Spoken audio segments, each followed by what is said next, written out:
कल्पना कीजिए आप 16-17 हजार फीट की ऊंचाई पर खड़े हैं। हवा में ऑक्सीजन इतना कम है कि सांस लेना मुश्किल हो रहा है और हवा इतनी सर्द कि उंगलियां सुन्न पड़ रही हैं। चारों तरफ सिर्फ बर्फ ही बर्फ है और इस बर्फीली दुनिया में है एक शांति। लेकिन ये शांति सामान्य नहीं है। ये वो शांति नहीं है जिसकी तलाश आप करते हैं। ये वैसी शांति है जैसे किसी बड़ी त्रासदी के बाद होती है। और वहीं आपके सामने है एक झील, वो भी जमी हुई। उस जमी हुई झील की बर्फ के नीचे है काला पानी और उस पानी के अंदर मछलियां नहीं, आपको नजर आता है एक मानव कंकाल। कंकाल की खोपड़ी की खाली आंखों के गड्ढे देख रहे हैं सीधे आपकी तरफ। आपकी धड़कन तेज हो जाती है। फिर आप और देखते हैं, वह अकेला कंकाल नहीं है, 10, 20, सैकड़ों, जैसे पूरी भीड़ पानी के नीचे दबी हुई हो। और इस जगह का नाम है रूपकुंड, लेकिन पहाड़ इसे एक और नाम से जानते हैं, मौत की झील। साल 1942 दुनिया युद्ध में उलझी हुई थी, लेकिन हिमालय अपनी ही चुप्पी में डूबा था। एक वन अधिकारी इस मार्ग से गुजर रहा था। बर्फ पिघल रही थी और झील के किनारे उसे कुछ असामान्य दिखाई दिया। पहले लगा पत्थर है, लेकिन आकार कुछ अलग था। जब वह पास गया, वह पत्थर नहीं थे, वे मानव खोपड़ियां थीं। कुछ पानी में, कुछ किनारे पर, कुछ आधी बर्फ में जमी हुई।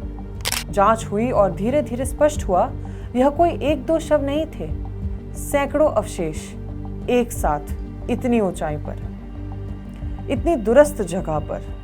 प्रश्न उठना स्वाभाविक था, वे यहां आए कैसे और गए क्यों नहीं? शुरुआती अनुमान भटके हुए थे। कुछ ने कहा यह सैनिक होंगे, कुछ ने कहा कोई पुराना युद्ध, लेकिन विज्ञान ने अलग कहानी सुनाई। कार्बन डेटिंग से पता चला इनमें से कई अवशेष 9वीं शताब्दी के हैं, लगभग 800 से 900 ईस्वी के बीच। फिर आधुनिक डीएनए परीक्षण हुआ, परिणाम चौंकाने वाले थे। ये सभी एक ही समुदाय के नहीं थे। कुछ स्थानीय दक्षिण एशियाई वंश के थे, कुछ के आनुवंशिक संकेत भूमध्य सागरीय क्षेत्र से मेल खाते थे और कुछ अलग कालखंड के। यानी यह झील एक ही घटना का परिणाम नहीं थी, यह अलग अलग समय पर हुई मौतों का साक्षी थी। लेकिन एक समानता थी, अधिकांश के सिर पर गहरी गोल चोट। घावों का आकार असामान्य था, न तलवार का वार, न तीर का निशान, जैसे ऊपर से कोई कठोर वस्तु गिरी हो। वैज्ञानिकों ने निष्कर्ष निकाला, भीषण आलोवृष्टि। ऊंचाई पर बनने वाले बड़े सख्त ओले जो खुले क्षेत्र में खड़े व्यक्ति के लिए घातक हो सकते हैं। कल्पना कीजिए, एक समूह पहाड़ पार कर रहा है, मौसम अचानक बदलता है, काले बादल, तेज हवा और फिर आकाश से गिरते ठोस बर्फ के गोले सीधे सिर पर। खुले स्थान में कोई बचाव नहीं। कुछ ही मिनटों में गंभीर चोटें, घायल लोग, ठंड और धीरे धीरे मृत्यु। हिमालय की ठंडी जलवायु ने उनके शरीरों को सड़ने नहीं दिया। समय वहीं थम गया।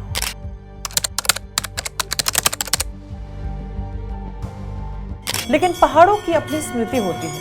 यह क्षेत्र नंदा देवी से जुड़ा है। उत्तराखंड में नंदा देवी को पर्वतों की रानी माना जाता है। हर 12 वर्ष में निकलने वाली नंदा देवी राज जात यात्रा इन्हीं कठिन मार्गों से गुजरती है। लोक कथा कहती है, कई सदियों पहले एक राजा अपनी गर्भवती रानी के साथ भव्य जुलूस लेकर इस दिशा में आया। संगीत, उत्सव, प्रदर्शन, लेकिन यह देवी का पवित्र क्षेत्र था। और फिर आकाश से पत्थरों की वर्षा हुई, पूरा दल समाप्त। स्थानीय लोग इसे आज भी देवी की चेतावनी मानते हैं कि पहाड़ को चुनौती मत दो, आस्था में अहंकार मत लाओ। आज भी गर्मियों में जब बर्फ पिघलती है, रूपकुंड अपना सच दिखा देता है। पानी के नीचे वही कंकाल, वही खाली आंखें। सर्दियों के बाद अगर आप कभी वहां जाएं तो उस झील के किनारे खड़े हो तो नीचे जरूर देखिए, लेकिन ज्यादा देर मत देखिए, क्योंकि वह केवल इतिहास नहीं है, वह एक क्षण है जब प्रकृति ने अपना निर्णय सुनाया था और पहाड़ वह अब भी वहीं खड़ा है, शांत, स्थिर। लेकिन उसकी शांति के भीतर एक कहानी अभी भी जिंदा है, क्योंकि कभी कभी पहाड़ सिर्फ खामोश नहीं होते, वे याद रखते हैं कौन आया था, कौन लौटा नहीं। और कभी कभी पहाड़ सिर्फ खामोश नहीं होते, वे इंतजार करते हैं।